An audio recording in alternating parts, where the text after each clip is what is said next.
한 관광지가 30년 만에 유령 도시로 변했습니다. 바로 정동진입니다. 서울에서 2시간, 교통이 좋아졌는데 왜 상권은 무너졌을까요? 놀라운 사실이 있습니다. 보통 KTX가 개통되면 역 이용객이 늘어납니다. 그런데 정동진역은 오히려 줄었습니다. 한 달 월세 6개월치를 벌던 민박집이 이제 문을 닫고 있습니다. 교통혁명이 낳은 역설, 빨대 효과의 실체를 함께 파헤쳐 보겠습니다.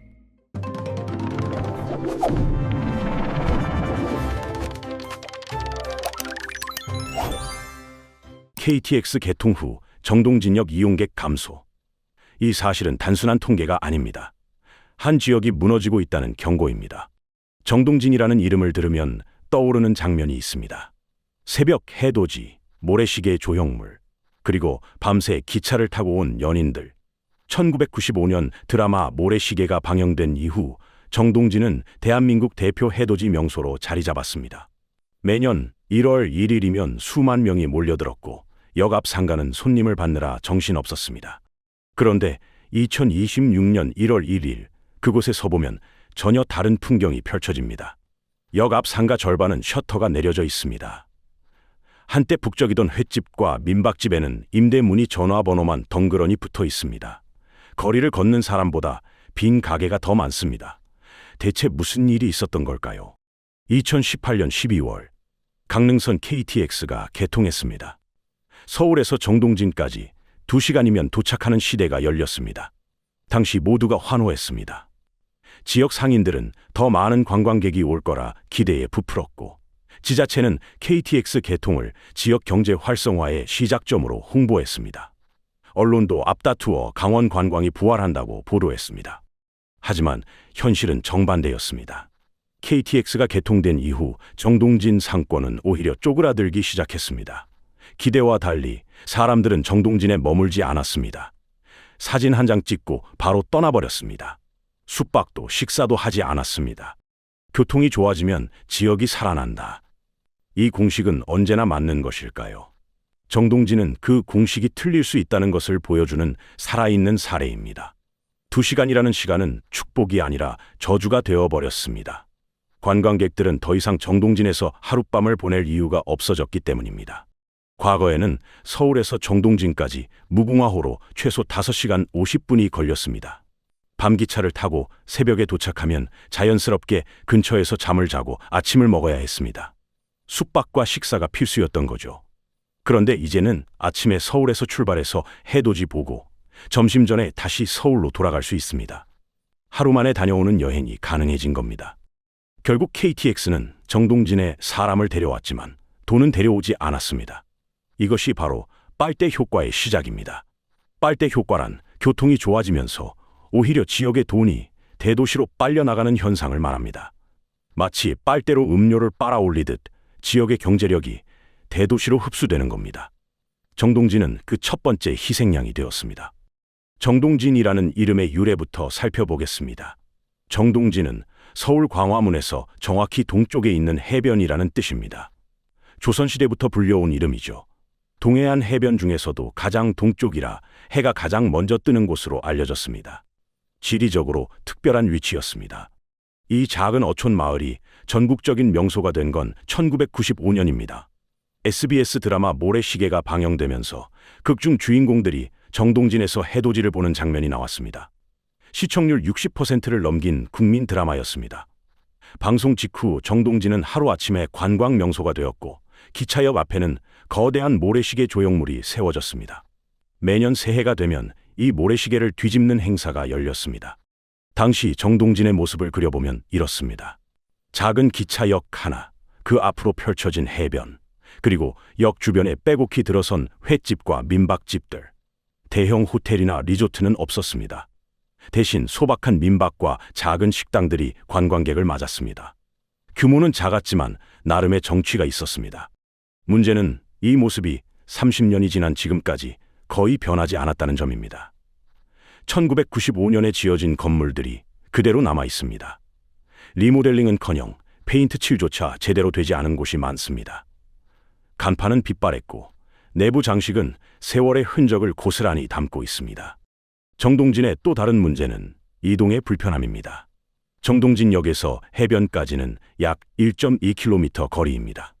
걸어서 15분 정도 걸리죠. 그런데 이 길이 관광객을 위해 설계되지 않았습니다. 인도가 제대로 없습니다. 차도 옆으로 아슬아슬하게 걸어야 합니다. 밤에는 가로등도 부족해서 위험합니다.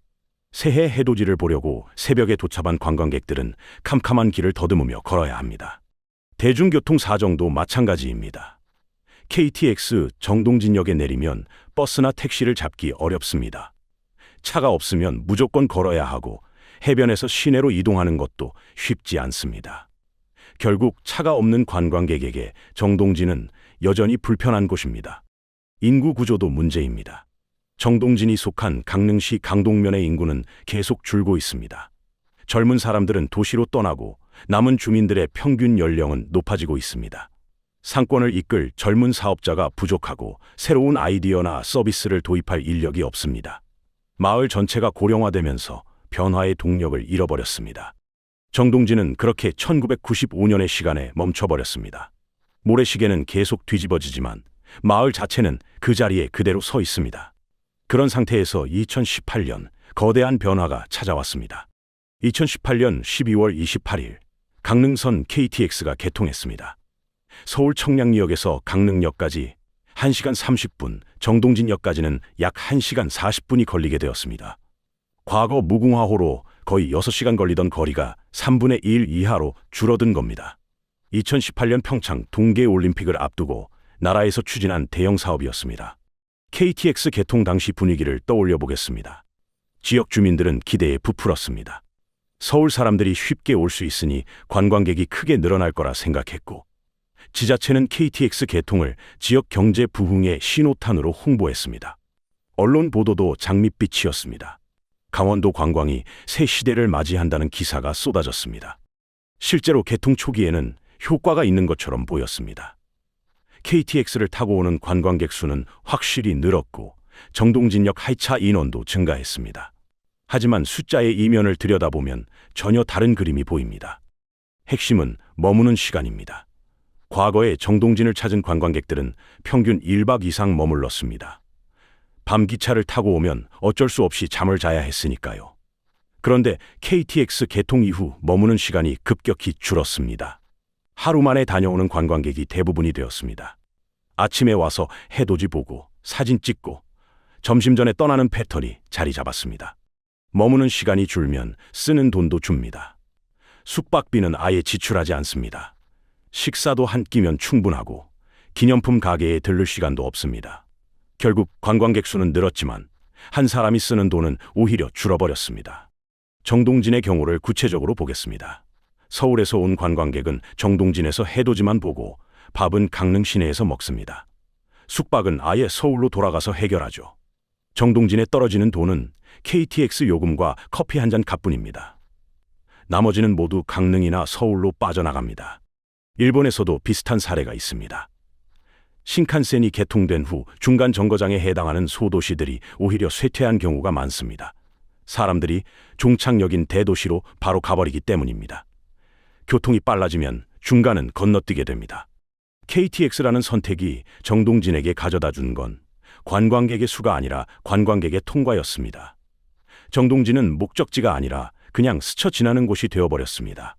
앞서 설명한 빨대 효과를 제대로 이해하려면 먼저 과거 정동진이 얼마나 잘 나갔는지 알아야 합니다. 1995년부터 2000년대 중반까지 정동진은 대한민국에서 가장 핫한 해돋이 명소였습니다. 당시 풍경을 그려보겠습니다. 매년 12월 31일 밤이 되면 청량리역에서 정동진행 밤기차가 출발했습니다. 열차 안은 젊은 연인들과 친구들로 가득 찼습니다. 모두 새해 첫 해돋이를 보러 가는 길이었죠. 기차 안에서 라면을 먹고 카드게임을 하며 밤을 새웠습니다. 새벽에 정동진역에 도착하면 해변으로 함께 걸어가 떠오르는 해를 기다렸습니다. 그 시절 정동진의 숙박업소와 식당은 1년 중 이 며칠로 1년 장사를 했다고 해도 과언이 아닙니다. 민박집은 몇 달 전부터 예약이 꽉 찼습니다. 가격이 비싸도 빈 방이 없었고 역 앞 횟집과 식당에는 긴 줄이 늘어섰습니다. 새해 연휴 동안 벌어들인 수입이 연간 매출의 상당 부분을 차지했습니다. 정동진의 전성기를 만든 건 바로 낭만이었습니다. 밤새 기차를 타고 가는 여정 자체가 하나의 특별한 경험이었습니다. 불편함이 오히려 추억이 되었죠. 춥고 피곤해도 함께 해돋이를 본다는 사실이 소중했습니다. 사람들은 이 경험을 위해 기꺼이 시간과 돈을 썼습니다. 모래시계 조형물 앞에서 사진을 찍는 건 필수 코스였습니다. 드라마 속 주인공처럼 해변에 서서 떠오르는 해를 바라보는 것. 그 장면 하나가 정동진을 찾는 이유의 전부였습니다. 그리고 당시에는 그것으로 충분했습니다. 상인들 입장에서 이 시절은 황금기였습니다. 특별히 마케팅을 하지 않아도 손님이 알아서 찾아왔습니다. 서비스 품질이 높지 않아도 불만이 크지 않았죠. 어차피 대안이 없었으니까요. 정동진 말고는 새해 해돋이를 볼 만한 명소가 마땅치 않았습니다. 사실상 독점적인 지위를 누렸습니다. 하지만 이 황금기가 곧 위험의 씨앗이기도 했습니다. 경쟁이 없으니 발전할 이유가 없었습니다. 손님이 알아서 오니 굳이 변화할 필요를 느끼지 못했고 건물 보수나 서비스 개선은 뒷전이었습니다. 정동진은 성공에 취해 있었습니다. 그리고 그 안일함은 나중에 큰 대가로 돌아오게 됩니다. 영광의 시절, 정동진은 스스로 변화할 기회를 놓쳤습니다. 드라마의 명성만 믿고 미래를 준비하지 않았습니다. 그 결과는 어떻게 나타났을까요? 2026년 1월 1일 직접 정동진을 찾아간 사람들의 이야기를 들어보겠습니다. 2026년 1월 1일 직접 정동진을 찾아간 사람들이 공통적으로 느끼는 감정이 있습니다. 바로 배신감입니다. 기대와 현실의 간극이 너무 큽니다. 그 배신은 크게 세 가지로 나뉩니다. 첫 번째 배신은 이동의 불편함입니다. KTX 정동진역에 내립니다. 역사를 나서면 막막해집니다. 해변까지 1.2km를 걸어야 하죠. 문제는 이 길이 관광객을 위한 길이 아니라는 점입니다. 인도가 제대로 없습니다. 차도 옆으로 위태롭게 걸어야 합니다. 새해 새벽 캄캄한 시간에 도착하면 가로등도 부족해서 발밑이 보이지 않습니다. 캐리어를 끌고 온 사람들은 울퉁불퉁한 길에서 고생합니다. 마치 차가 없으면 오지 말라는 무언의 메시지처럼 느껴집니다. 두 번째 배신은 막힌 경관입니다. 해돋이를 보러 왔는데 정작 수평선이 보이지 않습니다. 해변에 서면 거대한 배 모양 건물이 시야를 가리고 있습니다. 선크루즈 리조트라는 이름의 이 건물은 해변 바로 앞 절벽 위에 세워져 있습니다. 가장 좋은 풍경을 건물이 차지하고 있는 겁니다. 일부에서는 뜬금없고 흉물스럽다는 평가도 나옵니다. 바다를 제대로 보려면 이 건물 안에 있는 카페나 식당에 들어가야 합니다. 당연히 돈을 내야 하죠. 자연 풍경을 감상하는데 추가 비용을 내야 하는 이상한 구조입니다. 세 번째 배신은 가격입니다. 새해 연휴 기간 정동진의 숙박비는 하늘을 찌릅니다. 낡고 오래된 모텔방 하나가 성수기 기준 1박 50만 원까지 치솟기도 합니다. 건물은 1990년대 수준인데 가격은 2026년 서울 강남 호텔 수준입니다. 식당 물가도 마찬가지입니다. 평범한 해문 한 그릇에 몇만 원씩 합니다. 그런데 서비스 품질은 기대에 한참 못 미칩니다. 불친절한 응대, 오래된 건물, 비싼 가격, 이 세 가지가 동시에 나타납니다. 이 세 가지 배신은 서로 연결되어 있습니다. 이동이 불편하니 차를 가져와야 하고, 차를 가져오면 정동진에 오래 머물 이유가 사라집니다. 경관이 막혀 있으니 특별한 경험을 하려면 추가 비용을 내야 합니다. 가격이 비싸니 값어치를 못 느끼고, 값어치를 못 느끼니 다시 올 이유가 없어집니다. 인터넷에는 정동진 후기가 넘칩니다. 옛날 정동진 생각하고 갔다가 실망했다. 바가지가 너무 심하다. 관광지 주변이 노후화되어 가는 게 아쉽다. 이런 댓글이 대부분입니다. 한번 실망한 관광객은 다시 오지 않습니다. 나쁜 입소문은 빠르게 퍼지죠. 정동진은 스스로 자신의 경쟁력을 깎아먹고 있었습니다. 그리고 그 사이 강력한 경쟁자가 부상합니다. KTX 강릉선의 종착역은 정동진이 아닙니다. 강릉역입니다. 바로 여기서 문제가 시작됩니다. 사람들은 강릉역에서 내려 강릉 시내를 둘러봅니다. 그리고 굳이 정동진까지 가지 않습니다. 강릉 시내는 정동진과 완전히 다른 모습으로 진화했습니다. 안목해변 커피거리가 대표적입니다. 원래 이곳은 1980년대에는 평범한 횟집거리였습니다. 그런데 박이추, 김용덕 같은 유명 바리스타들이 하나둘 카페를 열면서 상황이 바뀌었습니다. 보헤미안, 테라로사 같은 전설적인 커피 전문점이 자리를 잡았죠.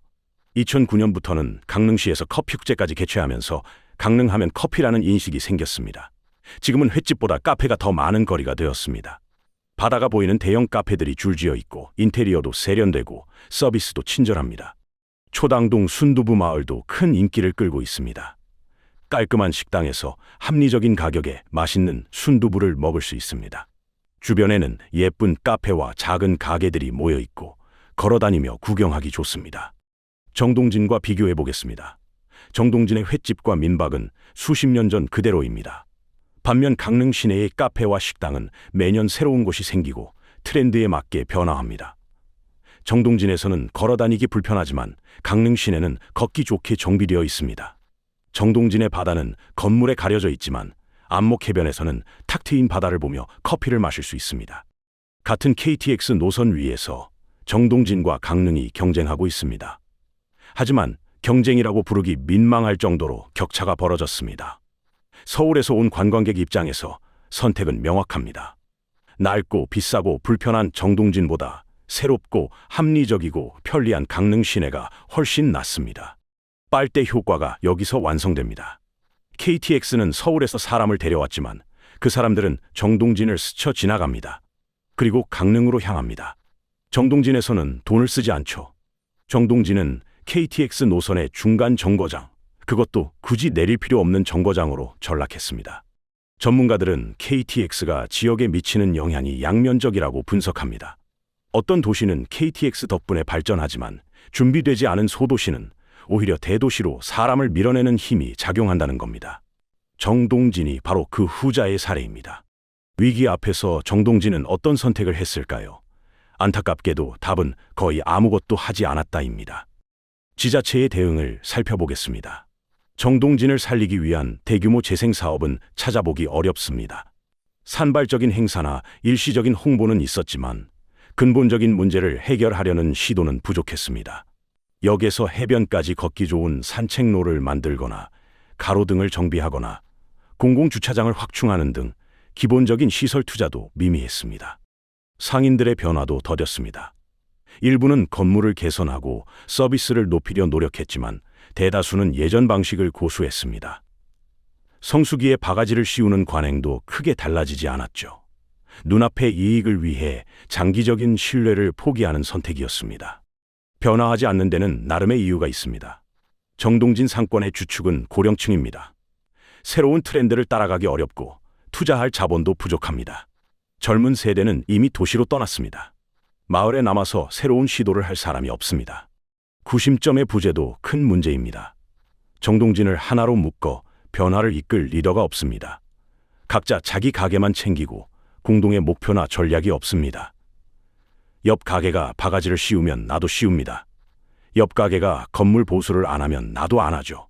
전형적인 악순환입니다. 정동진이 기대고 있는 건 여전히 모래시계입니다.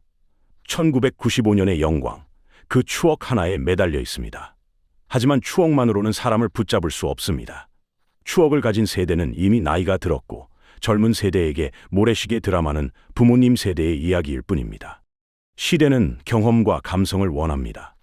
인스타그램에 올릴 만한 예쁜 공간, 합리적인 가격에 맛있는 음식, 편리한 이동, 이런 것들이 요즘 관광객이 원하는 겁니다. 정동진은 이 중 어느 것도 제대로 제공하지 못하고 있습니다. 변화에는 비용이 듭니다. 하지만 변하지 않는 대가는 더 큽니다. 정동진은 그 대가를 지금 치르고 있습니다. 정동진의 이야기를 한 문장으로 정리하면 이렇습니다. 교통의 발달은 준비된 자에게 기회를, 준비되지 않은 자에게 위기를 가져다 줍니다. 정동진은 준비되지 않은 쪽이었습니다. KTX가 개통되기 전에 변화했어야 합니다. 건물을 현대화하고 서비스를 개선하고 새로운 콘텐츠를 개발했어야 합니다. 하지만 그러지 않았습니다. 과거의 영광에 안주했죠. 그 결과 KTX는 정동진을 살리는 대신 정동진의 민낯을 더 빨리 드러나게 만들었습니다. 교훈은 명확합니다. 변화하지 않으면 도태됩니다. 이 냉정한 진실이 정동진에서 증명되고 있습니다. 교통이 좋아지면 무조건 좋아질 거라는 막연한 기대는 위험합니다. 교통은 그저 도구일 뿐입니다. 그 도구를 어떻게 활용하느냐는 전적으로 지역의 몫입니다. 그렇다면 정동진의 희망은 없을까요? 완전히 없다고 단정 짓기는 어렵습니다. 뼈를 깎는 각오로 도시 재생에 나선다면 가능성은 있습니다. 노후한 건물을 정비하고 젊은 창업자를 유치하고 새로운 관광 콘텐츠를 개발해야 합니다. 지자체와 상인, 주민이 힘을 합쳐야 하죠. 쉽지 않은 일입니다. 하지만 불가능한 일도 아닙니다. 한국의 다른 지역들도 정동진을 거울 삼아야 합니다. KTX나 GTX 같은 새로운 교통망이 뚫린다고 무조건 좋아지는 게 아닙니다. 준비 없이 맞이하는 교통혁명은 오히려 지역을 죽일 수 있습니다. 빨대 효과는 어느 지역에서든 일어날 수 있습니다.